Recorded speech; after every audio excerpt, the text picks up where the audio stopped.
السلام عليكم، كي دايرين؟ لاباس عليكم؟ نتمنى تكونوا كاملين بخير وعلى خير. وهذا الفيديو يلقاكم في احسن الاحوال. فيديو جديد، وصفه جديده.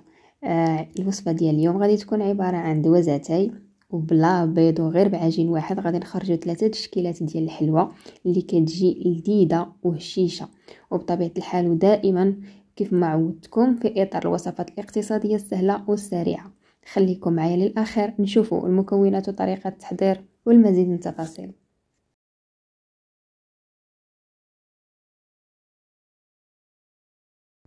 وغادي نبداو على بركه الله. بالنسبه للمكونات غادي نحتاج الكاس الا ربع ديال الزيت، 100 غرام ديال الزبده، عندي كاس ديال السكر حبيبات، عندي 100 غرام ديال المكسرات، و100 غرام ديال زبده الفول السوداني.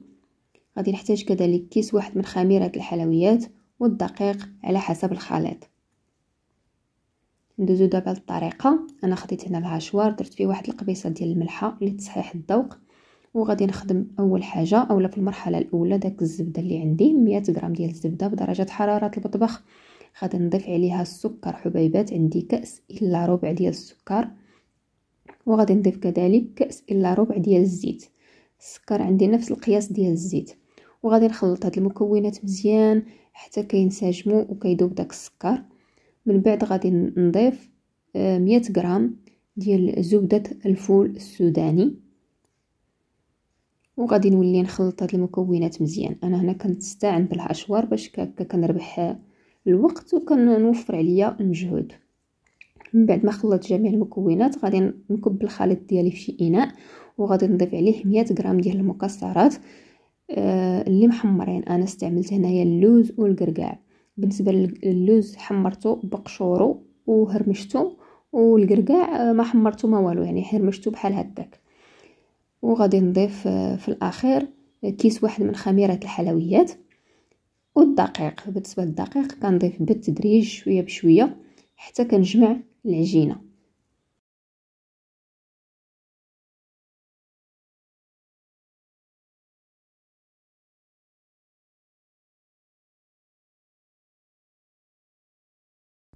ومن بعد ما تجمعات عندي العجينه كيكون هذا هو القوام ديالها. ودابا غادي ندوزو باش نشكلو الشكل الاول من الحلوى. غادي نحتاجو في لهاد الحلوى هذه او لهاد الشكل الاول السكر كلاصي سبيسيال اللي غربلته. وغادي ناخذ العجينه غادي نكورها على هذا الشكل هذا. تقدروا تدوزوها في الميزان باش كديروا عبار واحد. تقريبا درت فيهم 25 غرام في الحبه.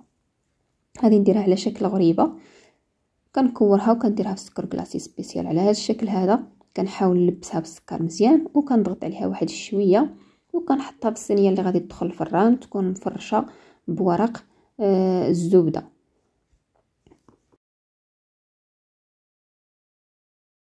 وفي الاخر من بعد ما كنكمل غادي ناخذ حبه ديال اللوز بشرط انه يكون ما محمرش، وغادي نديرها في وسط الحلوى على هذا الشكل هذا. وحاولوا تضغطوا عليها مزيان باش هكا ما تحيد لكمش من بعد الطياب.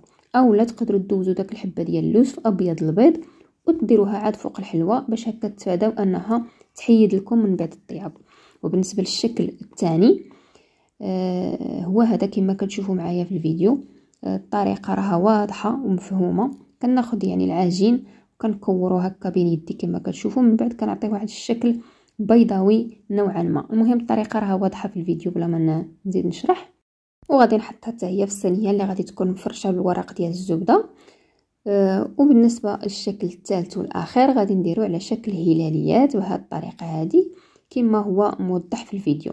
كناخذ العجينه كنحربلها ومن بعد كنعطيها الشكل ديال الهلال. يعني طريقه سهله وسريعه يعني في الخدمه ديالها.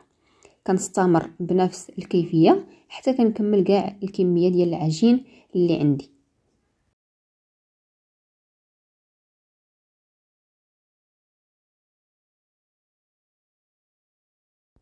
وهنا من بعد ما كملت كاع العجينه اللي عندي بالنسبه للشكل الثاني غادي نضيف له يعني هذه اضافه تقدروا تستغناو عليها. غادي ندير يعني واحد الطريف ديال القرقاع من الفوق ونحاول نثبته مزيان باش ما يتحيدش. وعاد باش ندخل هذه العجينه اولا هذه الحلوى هذه للفران باش طيب. بالنسبه للطريقه ديال الطياب عافيه اللي كتكون مهيله كنخليوها حتى كطيب من التحت، عاد كنشعلوا عليها من الفوق باش كتحمر لنا واحد شويه.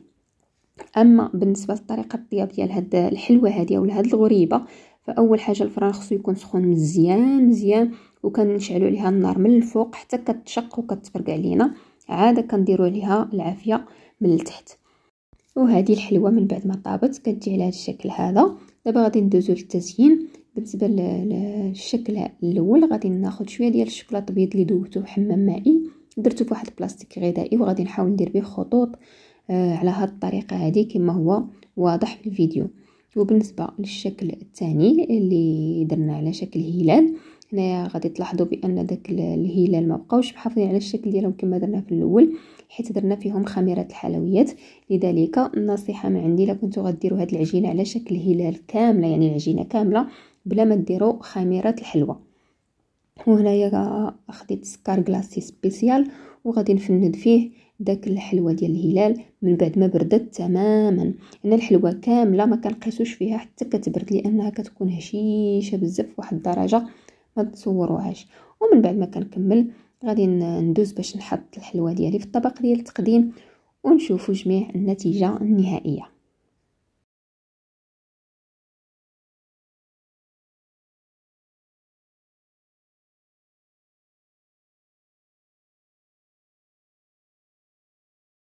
وهذا هو الشكل النهائي ديال الصحن ديال الحلوى من بعد ما كملت التزيين ديالو. بالنسبه للمكونات كيعطيوني هذه الكميه هذه ديال الحلوى، يعني كميه اللي لا باس بها.